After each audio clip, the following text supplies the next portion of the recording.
आज आतंकियों ने अपनी कायर हरकत को अंजाम दिया। घाटी से एक दुखद खबर आ रही है कि आतंकियों ने एक सिविलियन दीपू जो कि रहने वाले उधमपुर के हैं उन पर अनंतनाग में उन पर यानी कि जानलेवा हमला किया, जिसके चलते उनकी जान चली गई।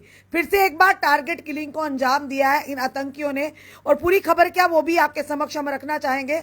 एक जो कि रेजिडेंट जो कि उधमपुर के रहने वाले जिनका नाम दीपू है, आतंकियों ने उन्हें गोली मारकर उनकी हत्या कर दी। और बताना चाहेंगे जो दीपू हैं वो उधमपुर के रहने वाले हैं। और जब मंडे की अगर आज की बात करें तो Ashajipura area of south Kashmir Anantnag में उनकी गोली मारकर हत्या कर दी। और पुलिस ने एक ट्वीट के माध्यम से ये इंफॉर्मेशन दी है दीपू जो कि उधमपुर के रहने वाले हैं और साथ ही साथ बताना चाहेंगे एक प्राइवेट सर्कस मेला जो अम्यूजमेंट पार्क नियर जंगलात मंडी अनंतनाग में था, वहां पर काम करते थे, अपनी रोजी रोटी कमाने के लिए गए थे अपने परिवार के लिए। और उसी के चलते आतंकियों ने उन पर गोली चला दी, जिसके चलते बताया जा रहा है कि पुलिस के द्वारा कि उन्हें तुरंत यानी कि हॉस्पिटल में ले जाया गया, जिसके चलते वो अपनी जख्मों की ताब ना लाए और उन्होंने दम तोड़ दिया। और साथ ही साथ एक केस भी रजिस्टर किया गया। उसी के चलते पुलिस जो है अपनी कार्रवाई यानी पूरी तरह से अब जांच में जुट चुकी है। उसी के चलते ये बताना चाहेंगे प्राइवेट काम करता था दीपू जो रहने वाला था उधमपुर का। और उसी के चलते बताना चाहेंगे कि जो सोर्सेज ने कहा कि ऑफिशियल सोर्सेज हम तक पहुंचा के सिक्योरिटी फोर्सेज जो कि वहां पर पहुंची हैं और उसी के चलते उन्होंने जरी के तलाश अभियान जारी कर दिया है। लगातार हम बताना चाहेंगे जिस तरह से लगातार टारगेट किलिंग का सिलसिला जारी था, कुछ देर के लिए बंद था, पर आज फिर से आतंकियों ने कायर हरकत कर कर एक बार फिर से किसी मजलूम की जान ली है, किसी गरीब की जान ली है। और जिस तरह से पहले की अगर बात करें तो लगातार all Jammu based reserve category employees भी इसीलिए यही कहते थे जब वो अंबेडकर चौक में पिछले कई महीनों से उन्होंने धरने प्रदर्शन किए तो अल्टीमेटली उन्हें झुकना पड़ा प्रशासन और सरकार के आदेश के आगे और उन्हें वापस जाकर ड्यूटी रेज्यूम कर दी। और वहीं पर देश के गृह मंत्री और अब जो कि ये कहेंगे तरुण चुग जी जो आए थे यहां पर नेशनल जनरल सेक्रेटरी भाजपा के, उन्होंने साफ तौर पर कहा था जितने भी एम्प्लॉय है उन्हें सुरक्षित स्थानों पर रखा जाएगा, तो उनकी सुरक्षा की जिम्मेदारी हमारी है। तो हम उन्हीं से पूछना चाहेंगे तो क्या ये जो दीपू जो उधमपुर के रहने वाले, इतनी ही जानकारी आई है कि दीपू जो कि उधमपुर के रहने वाले थे, एक प्राइवेट अम्यूजमेंट पार्क में जो कि अनंतनाग में काम करते थे, सर्कस के जो मेला लगा होता, जिस तरह से आपने देखा कई बार भगवती नगर की बात करें, गांधीनगर की बात करें, जानीपुर की बात करें, इस तरह के मेले लगते हैं और लोग वहां पर जाते हैं और जो वहां पर काम करते हैं उनका रोजी रोटी होती है जो मेलों में इस तरह से काम करते हैं।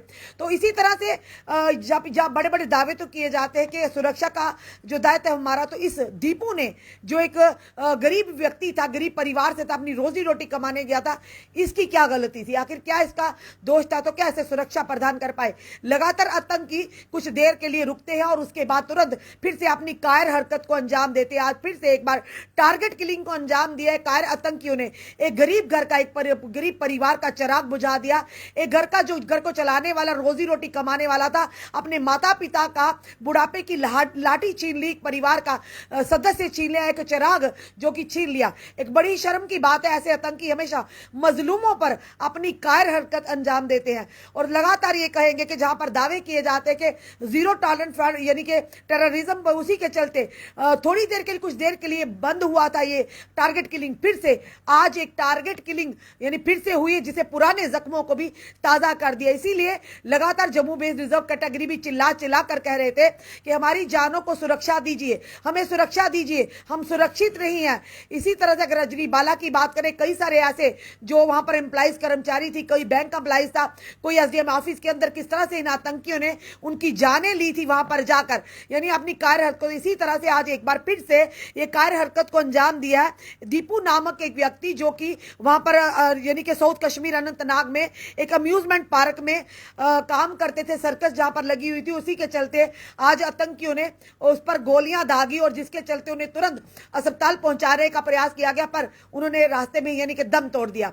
अपने जख्मों की ताब ना लाते हो, अंदाजा लगाइए आज दीपू के परिवार पर क्या बीती होगी, उन माता पिता पर क्या बीती होगी जब उन्हें पता चला होगा जो कि दीपू उनके घर का सदस्य, उनका बेटा बच्चा जो घर का चिराग रोजी रोटी कमाने गया है, आज इन आतंकियों ने अपनी कार्य हरकता उन्हें शिकार कर दिया है। एक बड़ी दुखद खबर जरूर कहेंगे। ओम शांति, भगवान दीपू की आत्मा को शांति दे, उनके परिवार को इस गम से उभरने की शक्ति दे। ये ऐसा लाश है, कोई भी इसे इरिपेयरेबल लाश है, कोई भी इसकी भरपाई नहीं कर पाएगा।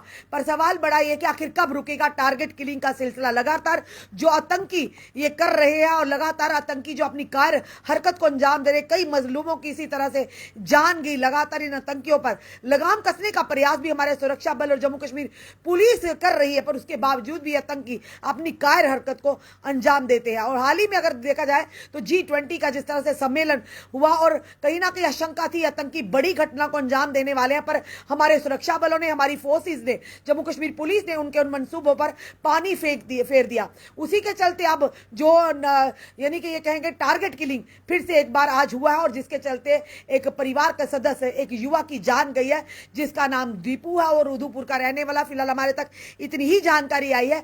उनके पूरा जो घर का था वो वेयर बोर्ड ने पर इतना बताया कि दीपू नामक का एक व्यक्ति जो कि अम्यूजमेंट पार्क में एक सर्कस में काम करने गया था, गरीब परिवार से और रोजी रोटी कमाने गया था, आज उन आतंकियों ने अपनी कार्य हरकत का शिकार बनाया। जरूर जो भी देख रहा हमें ओम शांति जरूर लिखे और ये जरूर कहेंगे कि बड़ा लाश है जो कि दीपू के परिवार के लिए। भगवान उनकी आत्मा को शांति दे, उनके परिवार को इस गम से उभरने की शक्ति दे। जुड़े रहे ऐसे हमारे साथ अगले अपडेट के लिए। जय हिंद, जय भारत।